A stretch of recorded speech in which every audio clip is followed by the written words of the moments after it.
bom dia, boa tarde, boa noite. Sempre digo sobre as 3 fases do dia porque não sei quando você estará assistindo.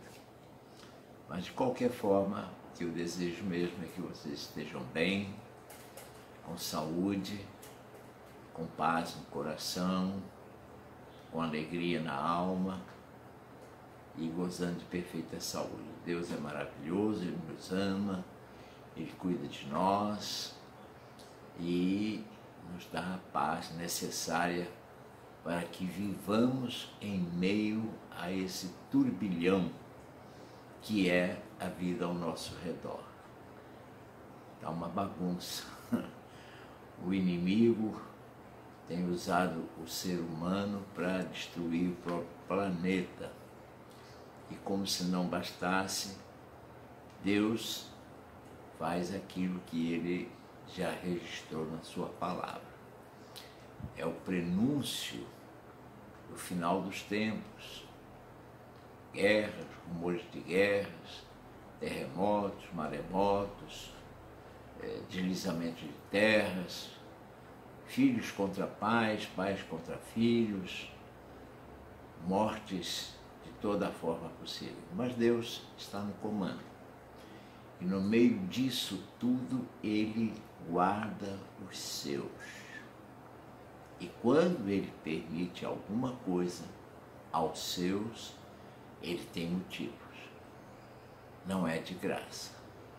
Na maioria das vezes é até para que haja conserto de alguma coisa, né? Ou quem sabe, de repente Deus leva os seres humanos que lhe pertencem, no sentido espiritual, obviamente, que são dele, e ele leva para livrá-los de coisas futuras piores. Temos que entender isso também. Há um pressuposto assim, que Deus levou aquele homem que era amigo de Deus, e que me foi, Enoque. Deus levou Enoque para que Enoque não sofresse outras coisas futuras, ou não fizesse coisas que ele não desejava fazer e poderia vir a fazer, não é verdade? Mas isso são detalhes. Vamos ao que nós temos hoje aqui da Palavra de Deus. Hoje eu estava ouvindo o presbitério pela internet, que é a reunião de pastores, que hoje foi feita pela internet, e foi lido lá um texto em Mateus. E depois que terminou a reunião, eu voltei à palavra, dei uma lida, mas li um pouco antes. Eu comecei a ler as bem-aventuranças. Na realidade, é mais ou menos quando começa o chamado Sermão da Montanha. Tem esse nome porque foi uma das pregações que Cristo fez, mais incisivas, branda, porém muito significativa. Ele começou a falar aos seus discípulos, a ensinar,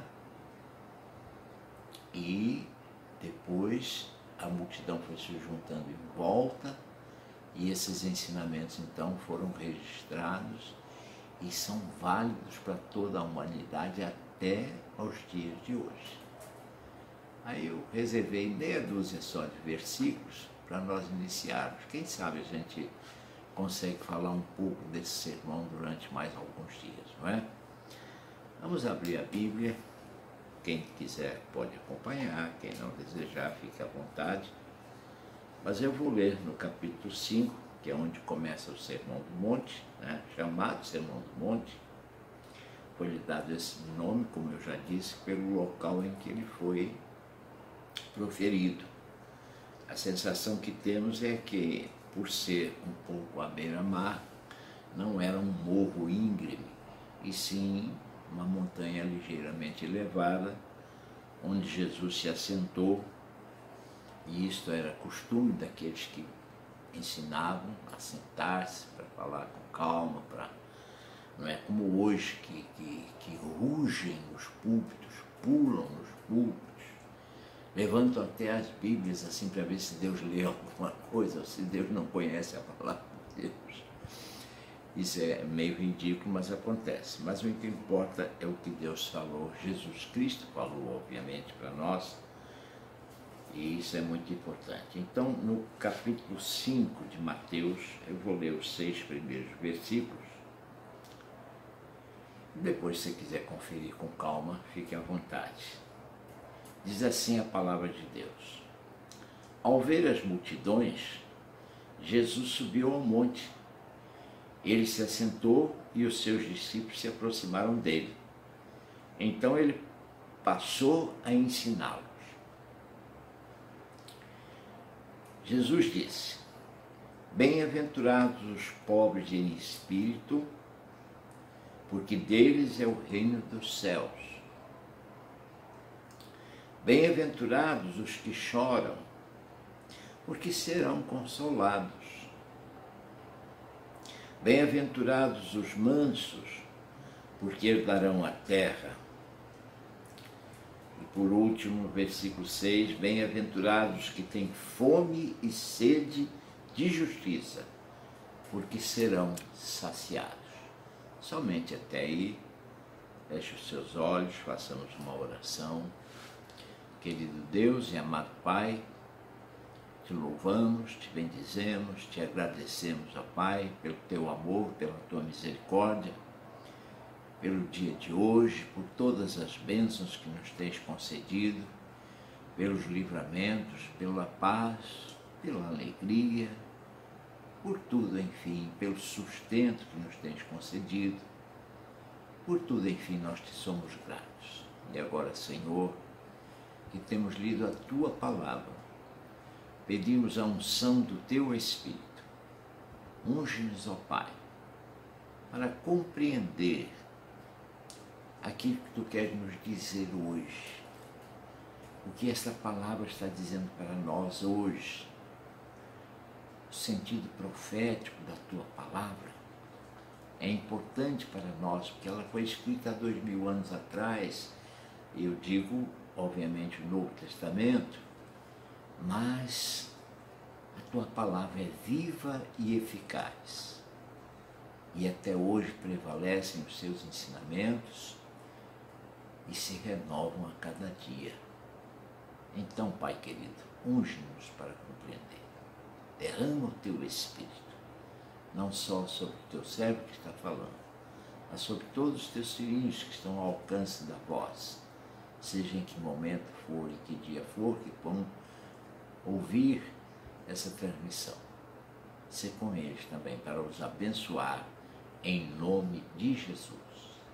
Amém e amém. Então é isso, queridos.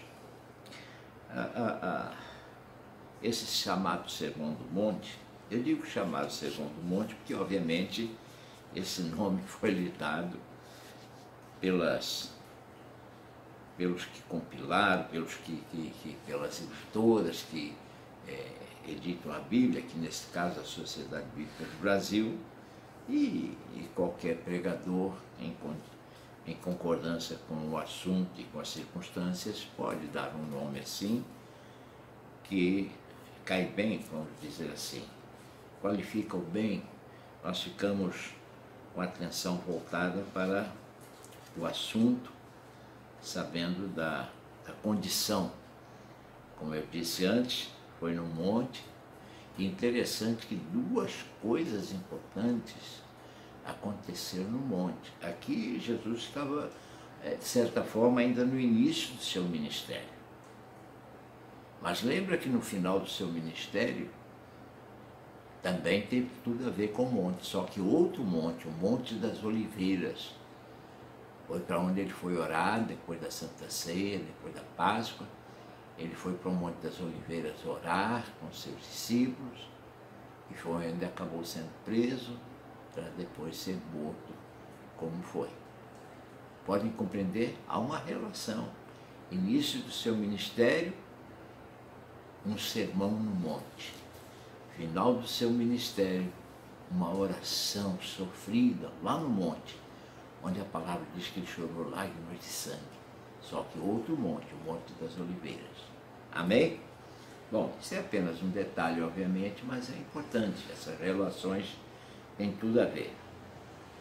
Jesus, então, ao ver as multidões e tal, assentou-se, subiu ao monte, assentou-se com seus discípulos, como eu disse, todo mestre, quando parava para ensinar, era comum naquela época sentar-se, porque eram horas ali conversando, falando, como esse caso, por exemplo, do próprio Sermão do Monte, que você vê que preenche, vai do capítulo 5 ao capítulo 7 de Mateus.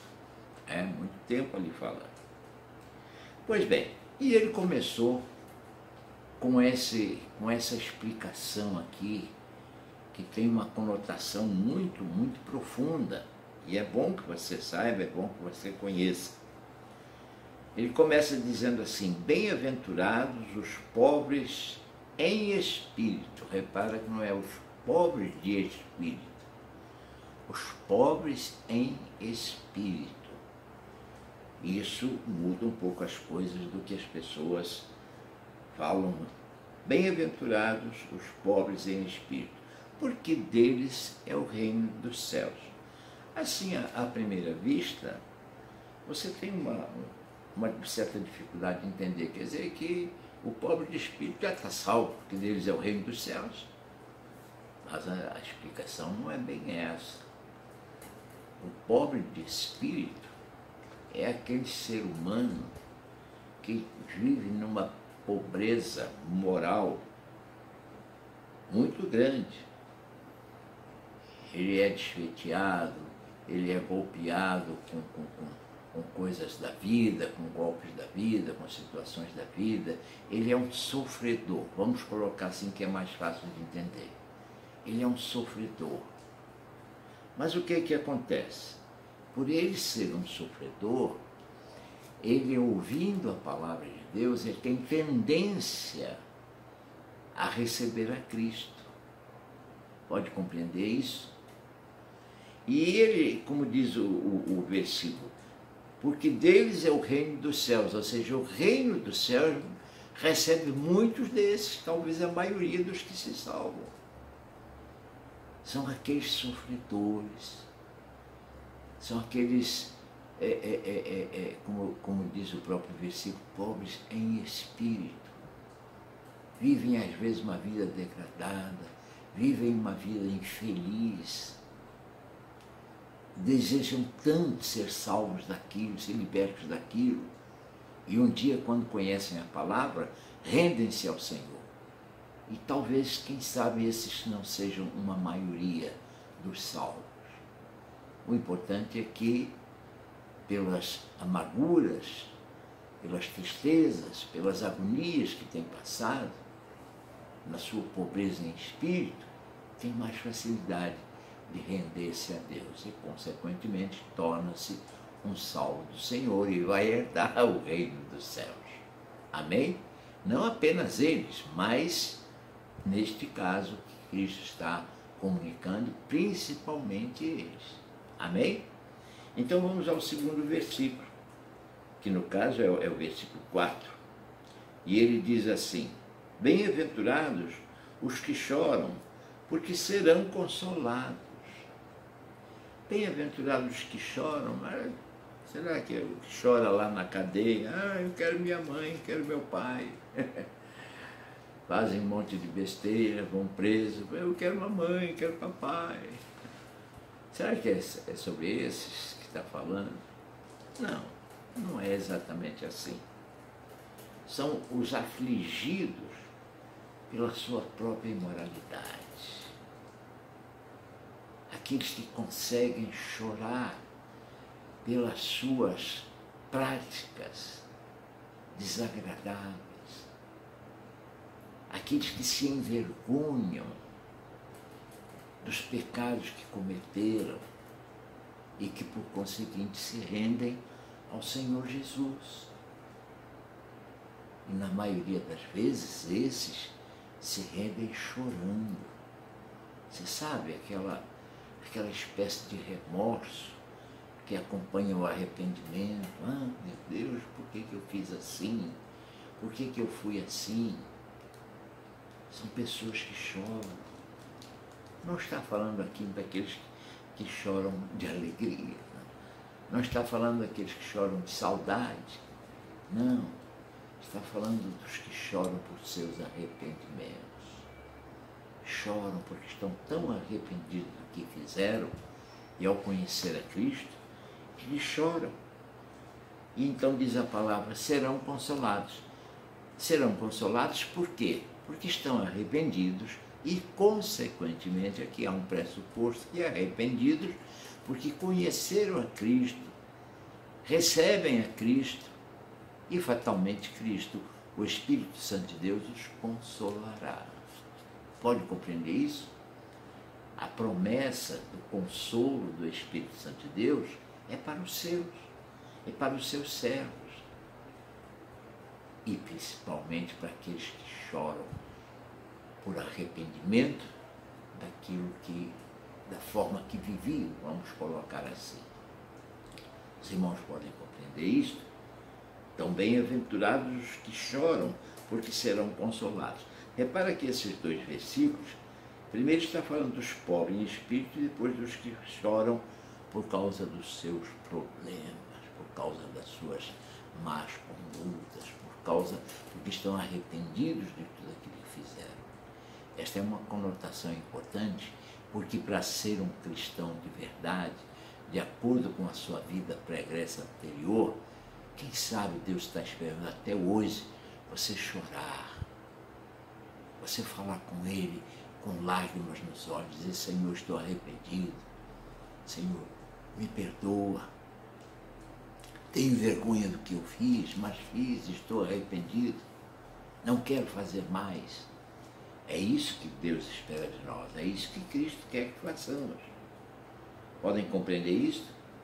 E aí a palavra parte para o versículo número 5, que diz, bem-aventurados os mansos, porque herdarão a terra. Olha que uma coisa leva a outra. Os pobres em espírito se entristeceram e choraram, se arrependeram e choraram, e se converteram, e agora são mansos. Isso é uma mudança de vida. Jesus está como que traçando aqui uma trilha, um caminho, dando a entender o que o ser humano precisa fazer para ser salvo. Reconhecer a sua imoralidade. Quando falamos de imoralidade, é em todos os sentidos. Não estamos falando apenas em coisas sexuais, que também são morais, mas obviamente estamos falando de desonestidade, estamos falando de roubo, de mentira, de intriga, de fofoca, de um monte de coisa, não é? Então é pobre em espírito. E aí chora ao conhecer Jesus e se mostra arrependido, porque realmente está arrependido, verdadeiramente está arrependido, e sofre, magoado por aquilo que ele próprio fez. E então recebe a Cristo como Senhor e Salvador, e agora ele se torna manso, quebrantado, sem orgulho, sem vaidade. Claro que não vai virar um trapo, mas viver com dignidade. Aquilo que eu sempre digo na igreja, não sei se os irmãos estão lembrando, eu digo assim, mesmo que você tenha condições econômicas, viva com simplicidade, viva com modernidade, não viva de forma extravagante, fazendo tudo que lhe dá na telha, não. Seja modesto, seja simples, porque ele diz que aqui que bem-aventurados os mansos, porque eles herdarão a terra. Mas veja bem a situação, ao contrário dos hipócritas, que já, vamos dizer assim, que sabem que estão errados, mas fingem que não, sabem que são pecadores, mas fingem que não é? Mas já choraram e já reconheceram a sua pobreza espiritual, então estes, arrependidos, salvos, reinarão com Cristo, quando Cristo vier buscar a sua igreja e nos levar às mansões celestiais. A palavra de Deus diz que haveremos de reinar com Ele. Olha que maravilha, olha que coisa boa, não é verdade? Vocês podem compreender isto? Mas vamos agora ao último versículo de hoje. Bem-aventurados os que têm fome e sede de justiça, porque serão saciados. Fome e sede de justiça, será que são aqueles que vão para a rua depois de serem aviltrados em seus direitos, roubados, perdendo seus familiares, assassinados, presos injustamente, que acontece muito isso, vítimas de caloteiros, vítimas de milicianos, vítimas de autoridades corruptas, que infelizmente tem. Podem compreender isso? Tem autoridades competentes e com dignidade. Tem, graças a Deus, penso que é a maioria. Mas a minoria é problemática. Agora veja a colocação de Jesus. Bem-aventurados que têm fome e sede de justiça. Que tipo de fome e sede de justiça é isso? É um desejo intenso da justiça de Deus, da lei de Deus, que está constituída na palavra de Deus. Aqueles que têm fome da palavra de Deus, não é fome só de conhecê-la, é de praticá-la. Leem a palavra, aprendem e daí passam a viver ligeiramente diferente do que viviam ontem. E amanhã vão aprender mais e ainda vão melhorar mais ainda.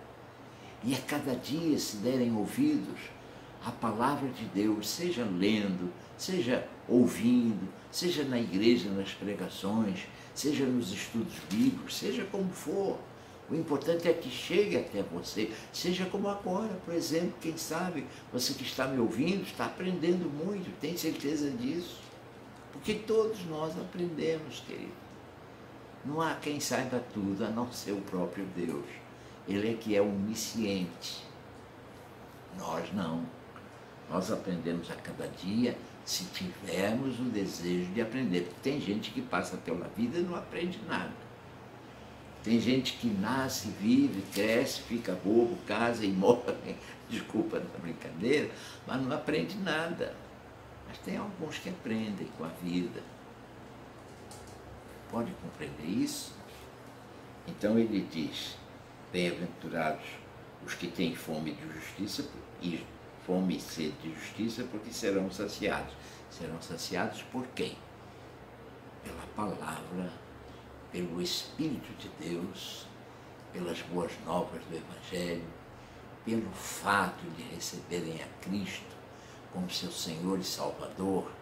Agora podem confiar em alguém que antes não tinham em quem confiar, agora confiam em Deus, agora tem paz no coração, porque sabe que em meio às lutas, às guerras e aos problemas que existem, Deus cuida de você, Deus cuida de mim, Deus cuida de nós. Mas é necessário ter vontade, ter o desejo de conhecer a vontade de Deus, porque a justiça de Deus se revela na sua palavra. É na sua palavra que se revela, é na palavra de Deus que você aprende.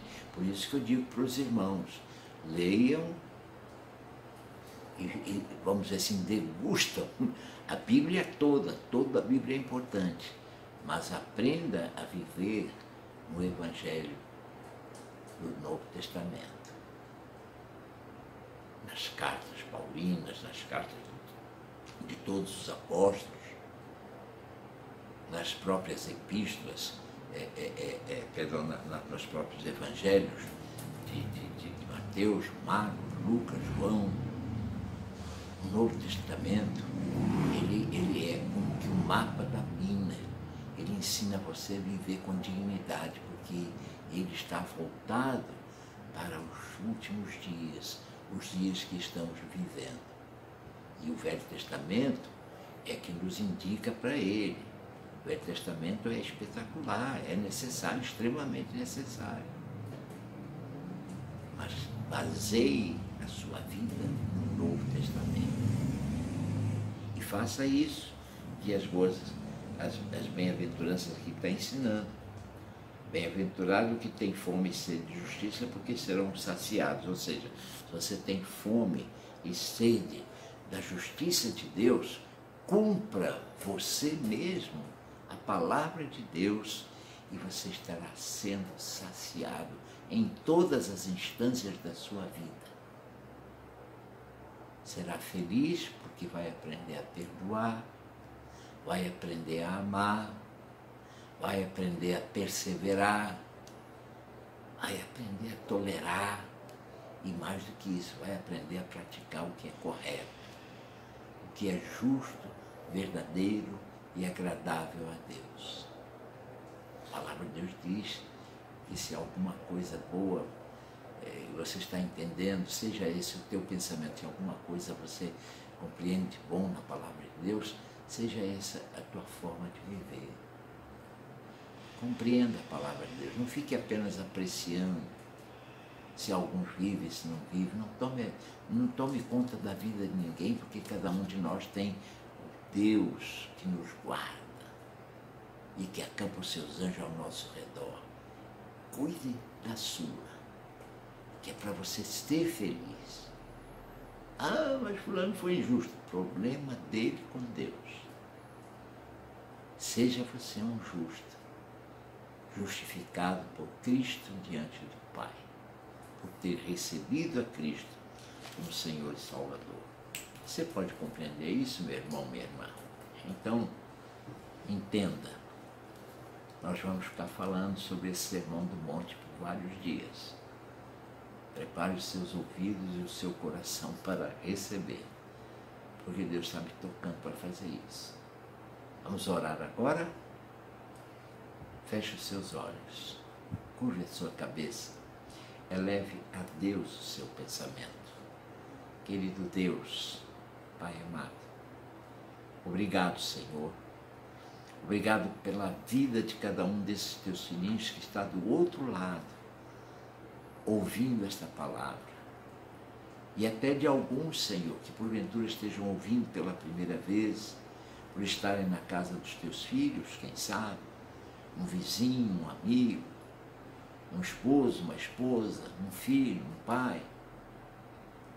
Não vem o caso, Senhor, seja quem for, seja abençoado por Ti e toca com Teu Espírito, Pai, para reconhecer a verdade e viver dentro desse contexto da verdade que é a Tua palavra.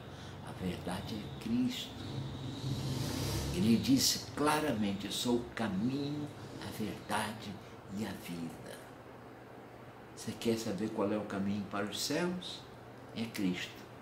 Você quer conhecer a verdade sem nenhum desvio? É a palavra de Deus, é o próprio Cristo. E quer ter vida? Tenha Cristo. Eu estou dizendo isso, embora orando a Deus, mas ao mesmo tempo falando com a igreja. Deus é maravilhoso, Ele nos ama e tem cuidado de nós. E eu repito, Senhor, cuida de nós, continua cuidando de nós. Dá saúde a cada um dos teus filhinhos. Se alguém estiver enfermo nessa hora, seja curado, em nome de Jesus. Se alguém tem algum problema, Senhor, abre-lhe a mente para compreender como resolver o problema segundo a Tua própria vontade. Ajuda os Teus filhos, guarda os Teus filhos, acampa os Teus anjos ao redor de cada um deles para os guardar.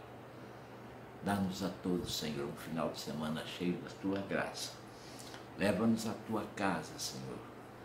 Quarta, quinta, dependendo da igreja, e domingo, se Deus assim permitir, para estarmos juntos, Te louvando e Te adorando. E agora, Pai querido, eu Te peço que a graça do Teu Filho Jesus, que o teu amor e a comunhão com o teu Santo Espírito, meu Pai, esteja em nós e sobre nós todos os dias das nossas vidas.